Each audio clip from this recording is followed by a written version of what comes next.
Boker Tov. Today, Chodesh Tov. Today's Daf Yomi is Moed Katan Daf Chaf. Moed Katan 20. Says the Gemara. We're going to start on 19b, around 6 lines from the bottom. Abaye asked the following question to Rabba. Kivro beregel. Let's say you buried the person on the festival. Regel ololo v'minyan. Regel ololo v'minyan shloshim. Oh, ein regel ololo v'minyan shloshim. Do we say that the festival counts towards part of your 30 days of mourning, or does it not count as part of your 30 days of mourning? V'minyan shiva will come by. With respect to the shiva, we're not going to ask that question. The lo naga mitzvah shiva beregel, because we know that there's no laws of shiva on the festival at all. So therefore, since there's no laws of shiva on the festival, obviously it's going to only start after the festival. We're only asking the question with respect to the shloshim.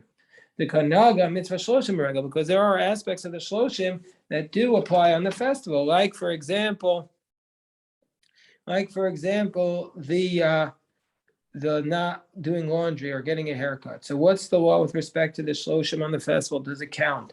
We don't count it as part of the shloshim. We don't count it as part of the mourning period if it starts on the festival. If you bury the person on the festival, we don't count it as part of the shloshim.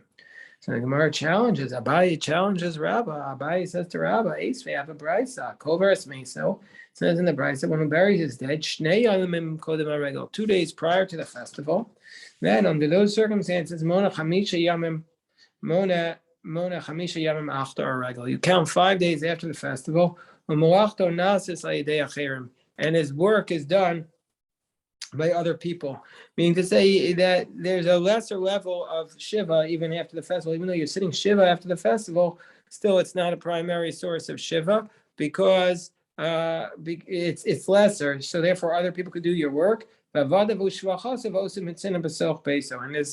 in his home, his helpers can help him.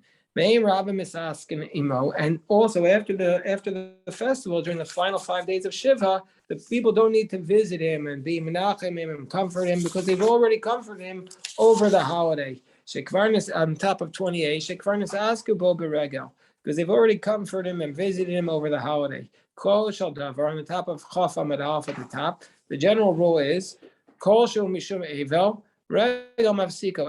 Anything that has to do with the mourning period. For example, anything that he specifically has to do, he needs to do it after the regel stops it, but it doesn't end it, and so therefore he's going to need to complete the shiva afterwards.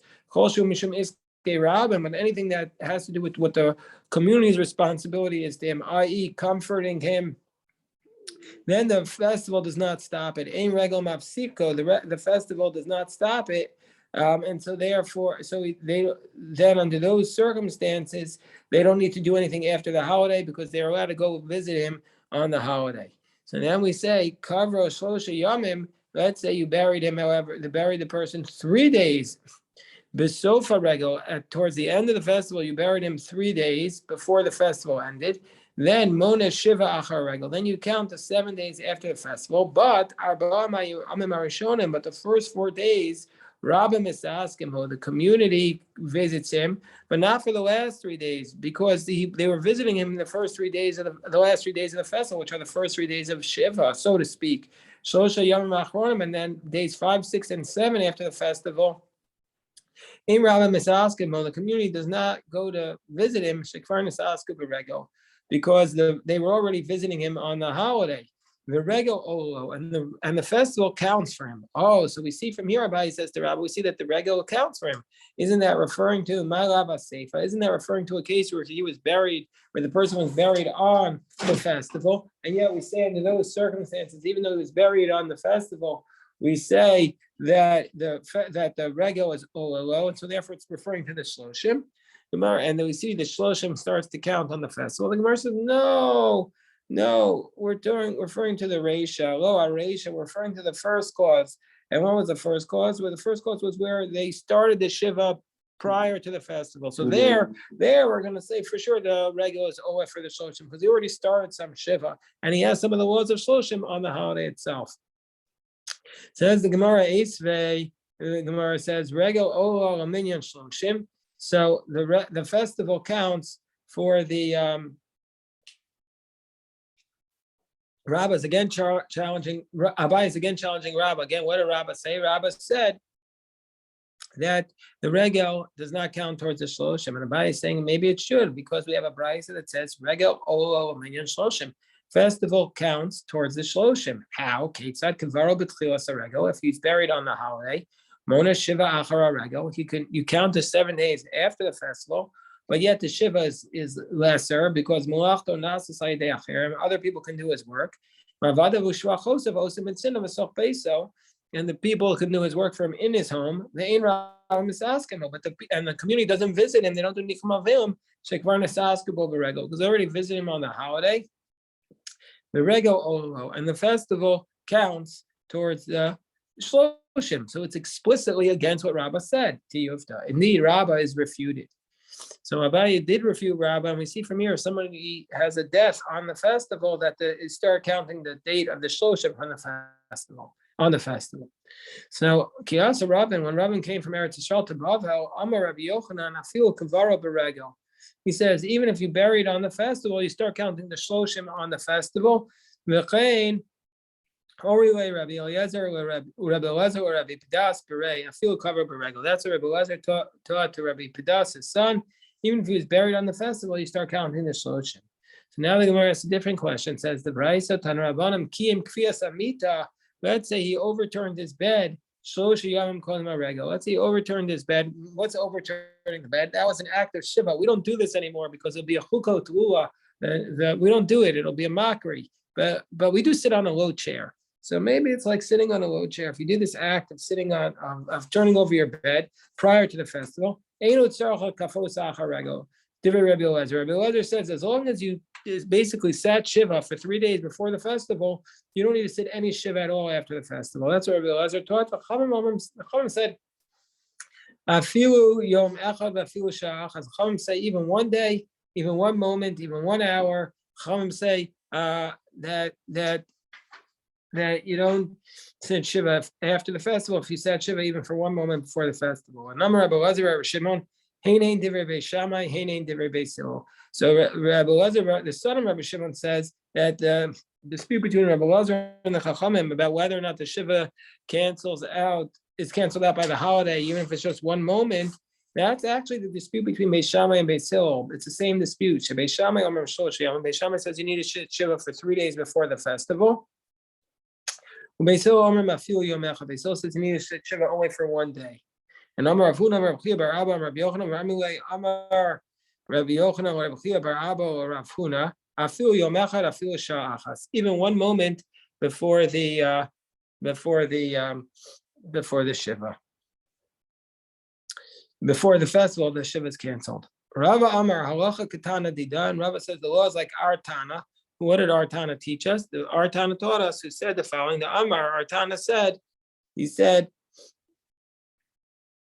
Shlosha, the Amar Shlosha, he said you need to shiva 3 days prior to the holiday in order for the holiday to cancel shiva. Ravina, so now we said Ravina said Ikla Surah de Pras. Ravina came to Surah de Pras. Rav Chaviva Ravina Hilchasamai. So Rav Chaviva says to Ravina, what's the law in this case? Does the holiday cancel the shiva? How many days prior to it? So what did Ravina say? He said Amrei Afilu Yom Echad. Ravino is coming from. So he says even 1 day, even 1 moment, even 1 hour. That was the halacha, and that's the way we paskin today. Yosef Rabbi Chia bar Abba, Rabbi Yami, Rabbi Yitzchak Nafcha, Akila de Rabbi Yitzchak ben Elazar. So these 4 rabbanan were sitting on the porch. We're sitting on the porch, and Nafak Milsa bin Binayu, and all of a sudden.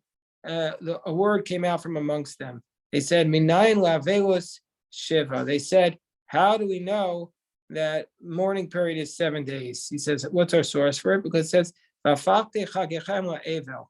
So they says, because it says, I will turn your holidays into a period of mourning.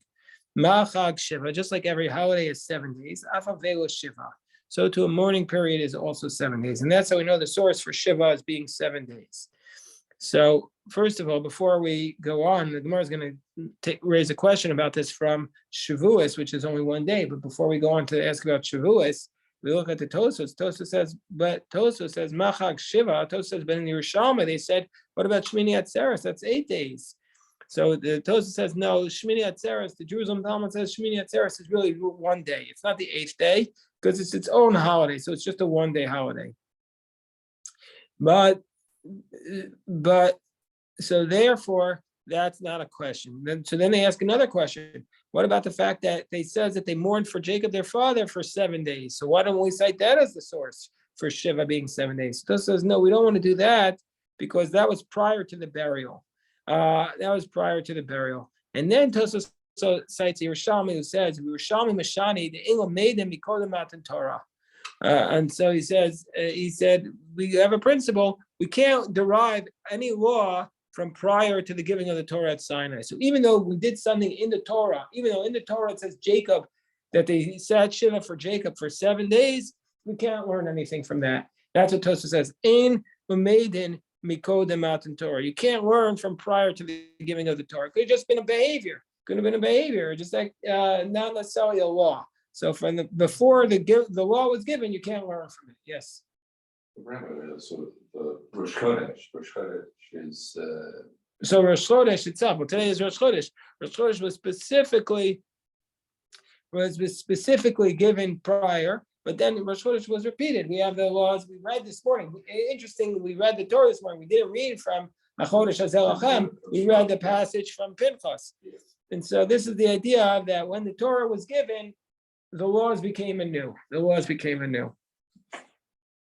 So that's why these laws are repeated. So anyway, we go back to the Talmud. The Talmud says the Talmud says the Ema Atzeres. Well, what about Shavuos? You're saying that the source for Shiva being 7 days says I will turn your holidays into mourning, from the book of from Amos. What about Shavuos, which is only Chad Yom Mahu? Maybe the festival should only be, maybe Shiva should only be 1 day, because Shavuos is only 1 day. Our answer is, no, we need that. We need Shavuos, which is 1 day, like to teach us what Reish Lakish said.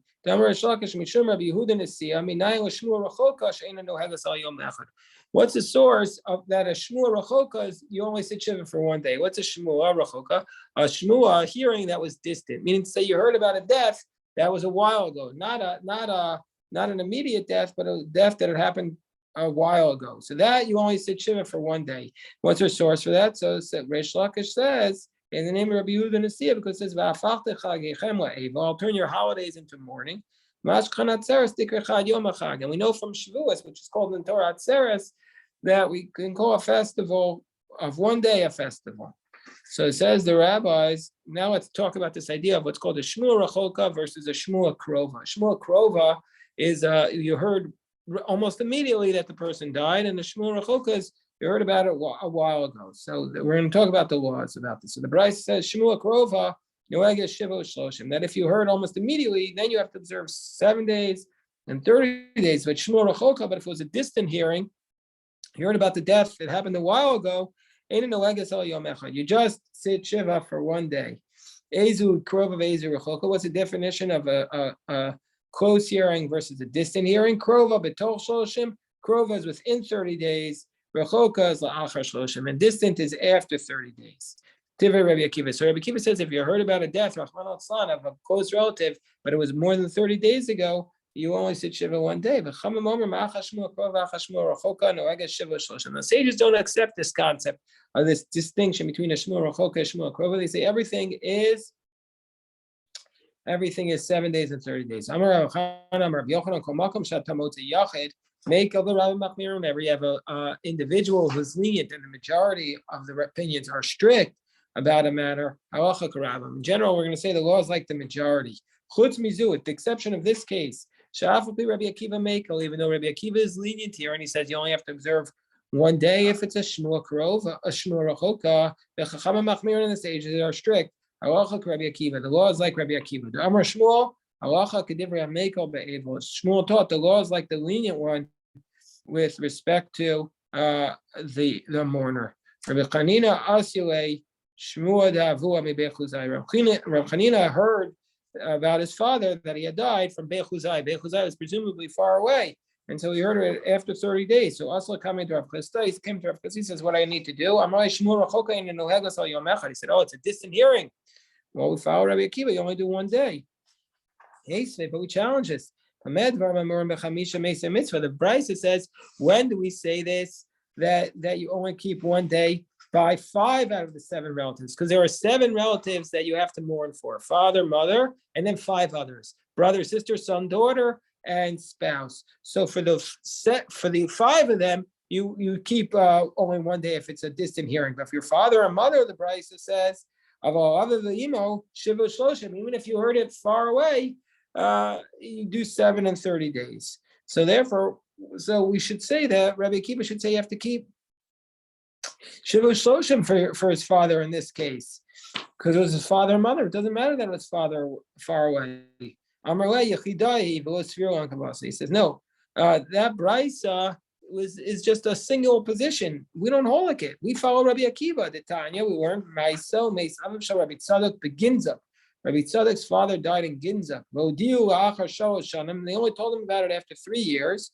And he came and he asked. Our printed text says Elisha ben Avua, but the gear says changed by Rav Yaakov Emden based upon the fact that the dates don't work out. That they asked the Elisha ben Avua, and also the text in Nazir says it's Rabbi Yeshua ben Elisha.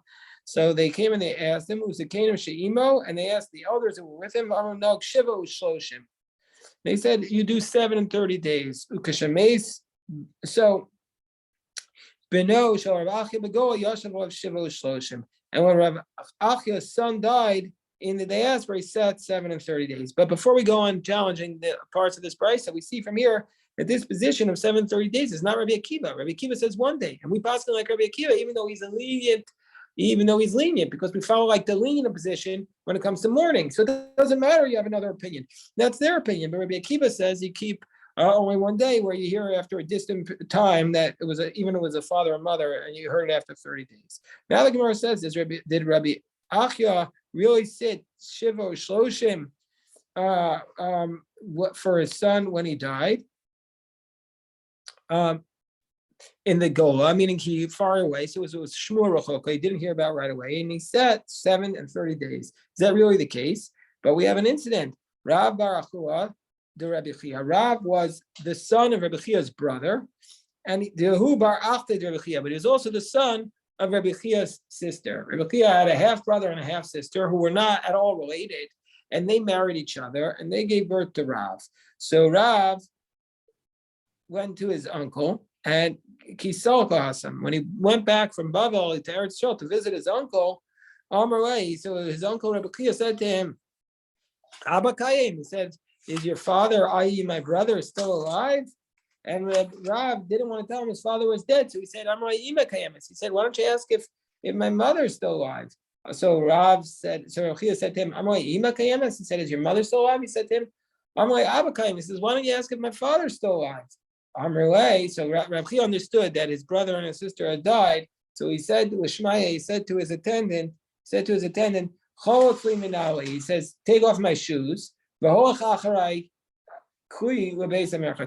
take my clothing to the bathhouse. So Shmamina, we learned from Rav Chia's reaction class. We learned 3 things. We learned Shmamina, we learned the moment he heard about this, he took off his shoes. So we see a mourner is not allowed to wear shoes. That's the first thing we heard. A mourner is not allowed to wear shoes. What's the second thing we heard? He says, we learned from this that if it was a distant hearing, it's only for 1 day. How do we know? Because he says, I'm going to the bath. So he said Shiva for 1 day. He says, I'm going to the bath right away. But so, you can't bathe. Right. So normally you can't bathe if you're sitting Shiva. But in this case, because he was only a 1 day Shiva, he's allowed to go to the bath right away. And it's because, and the third thing is, that just a portion of the day. So he said Shiva for 1 minute, he can immediately go to the bath. And so he took off his shoes. That means he said Shiva. And then he went to the bath because he sat his Shiva for the day. He was done. He could now bathe because the Shiva was over. So we learned 3 things. We learned a Shiva for a distant hearing is 1 day, and it's only a portion of the day. And also, we also learned that a mourner can't sit shoes. But anyway, why is the Gemara bringing this point in? Only because the Gemara is saying, how is Rav Achya sat Shiva for 7 and 30 days for his son, but here Rabbi Chia is only sitting for 1 day. So the Gemara answers, well, they're two separate people. Rav Achya L'chud and Rabbi Chia L'chud. Rav Chia L'chud, they're two separate people. Yeah, hold on. Rav Meir has a question. Not a question. I'm just amplifying that not only that, but you have to do some kind of an act. Rav Meir is 100% correct. He said that it's not enough to just say, oh, I was that day, I heard. You have to do an act. He's absolutely correct. You have to do an act to demonstrate the Shiva, and then the morning. He's off. Well, once his shoes are off, he's done. He had to do an act. He had to take off his shoes to show he's doing an act of mourning. Earlier we saw he had to turn the Amar Rabbi Yossi bar Avin Shama Shmua Krova Beregel. So Rabbi Avin said, let's say he hears on the festival a Shmua Krova. Let's say he hears on the festival a Shmua Krova. And then after the Regel, it became a Rechoka. So on the holiday, he hears, oh, you have a relative who died, let's say 29 days ago. But now, by the time you start to sit Shiva, it's already after the festival. Then, so then it counts towards the Shloshim. He only has to observe 1 day of the Shiva. So that because he only starts sitting after the festival, so he only has 1 day, because by then it's a Rechoka. Tani Rabbi Ada de Min Kezari Kamed Rabbi Yochanan Shama. So he asked the following: Shama Shmua. He taught the following: Shama Shmua Krova b'Shabbos. Let's say you heard about a death on Shabbos, and it was within the 30 days, or Moed Shabbos, but by come Saturday night, Nasas Rechoka, it's after 30 days. There too also Eina Noa Go Yomecha. You only keep 1 day. So now we say when it's a distant hearing, Korea or Eino Korea, do you tear your garments or not? So Rabbi Mani Amar Eino Korea. Rabbi Mani says you don't tear. Rabbi Chanina says Korea, you tear. Amar Rabbi Mani or Rabbi Chanina says Bishlam Didi. Makes sense to me. Who says you don't tear? Bishlam Didi Damina Eino Korea. Hainu. Makes sense to me. Who says you don't tear your garments? That's why we don't sit mourning for 7 days, because you're not tearing your garments. It's not really a shiva. The armor is korea, but according to you, who says we tear the garments, shiva. Do we ever have such a case where you do tearing your garments without shiva? So the Gemara says, what do you mean? You don't think we do? About Tanya, we have a brisa. The Rebbe Zera says, Misha Elo Cholak Lakroa. Let's say you don't have a shirt to tear, and you get your shirt in the middle of Shiva, then Korea, then you tear your garments. But if you don't have a shirt and you get it after Shiva, Eno Korea, you don't tear your garments. And Ani Rebbe Zera Basra, Rebbe Zera responded, when do we say this? That you don't tear if you don't tear your shirt if you only get it after Shiva. By the 5 immediate relatives who are not your father and mother. But for your father and mother, that even after the Shiva, if that's when you get a shirt to tear, you tear your garment. So we see from here that even without a Shiva, you tear your garments. It says the Gemara, no, that's not talking about laws of Shiva. You're tearing the garment, they're not qua Shiva, but only for your father's and mother's honor, but not necessarily out of the laws of Shiva.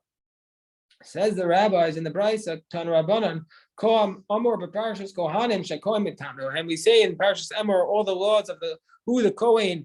Kohen is generally speaking not allowed to become ritually impure, to become tamei by touching a dead body, but he does have to become tamei for his immediate 7 relatives. So any one of those 7 relatives that the Kohen becomes tamei for, Avam is Abba Olayim. A mourner also mourns for them. Elohim, these are the people.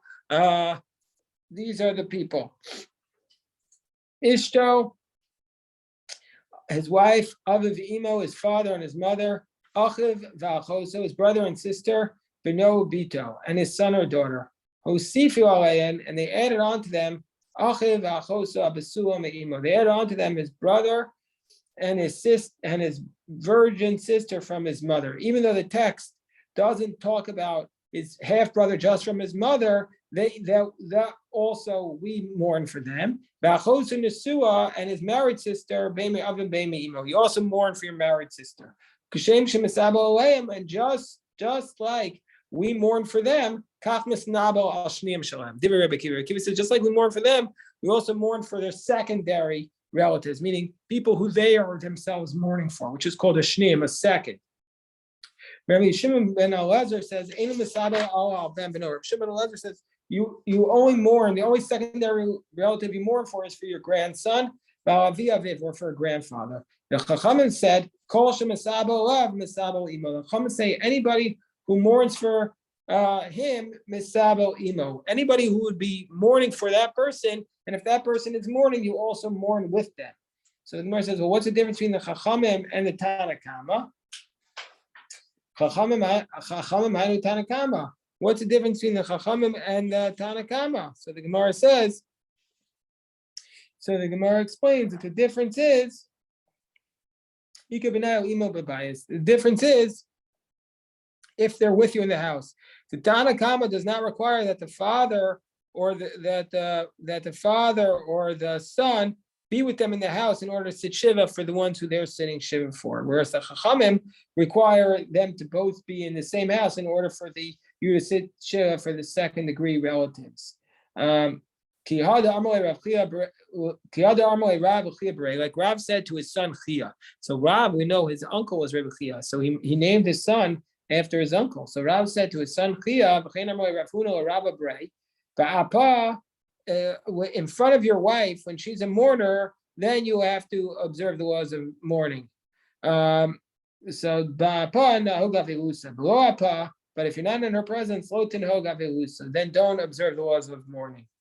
Mar Ukva's his brother-in-law died, his father-in-law's son, which is his brother-in-law. So I'm going to sit shiva for my brother-in-law. He had a very close relationship. He felt he wanted to sit shiva for him. So all Rav Huna went up to see him. He found him there. He says, why are you sitting shiva? You just want the food that they eat, that the mourners' food? You mean everybody wants to get in? He had FOMO. He says, you have fear of missing out. You want to sit shiva like them? No, you're not a mourner. When we say you sit shiva for the honor of your wife, that's only al-chamid v'chamoso. That's only for his father-in-law and his mother-in-law, but not for anybody else. The Tanya Mishame is chama of ochamoso. Somebody whose father-in-law or mother-in-law died. Then Eino Rashal Kufas Ishto Yos Kochelos Yos Pokeses. Then if his wife is sitting shiva, I guess typically the husband might have had a deal with her that she has to put on makeup and braid her hair, but you can't do that while she's sitting shiva. Elakofa mitaso. He turns over his bed, and he observes shiva with her. So too, she, if her father-in-law or mother-in-law died, she's also not allowed to do the makeup or the braiding of the hair. She does shiva with him. But that's the first source. But then we have a different source for Tanya Idach, the alternative source, which seems to be a contradiction. Says even though you can't force your wife while she's sitting shiva, to braid her hair, but nevertheless, they said that you could still ask her to pour your cup for you and to fix your bed, and to wash your hands and face. But we see from here that he's obviously not sitting shiva because she's making her bed for him. So the first source says you turn over your bed when your wife sits shiva. And the second source says you don't turn over your bed. You sleep on your bed when your wife sits shiva. So how do we deal with this? They're contradictory. So we answer, one source is when it's your father-in-law, mother-in-law, then you sit shiva like your wife is doing. But by other relatives, you don't. Shema mina. And that's indeed the source in Tanya Nami Achi. When we say you sit shiva with your wife, that's only for her parents, for your father-in-law and mother-in-law by itself. I'm happy to take any questions. Yashikoch on today's daf. Well.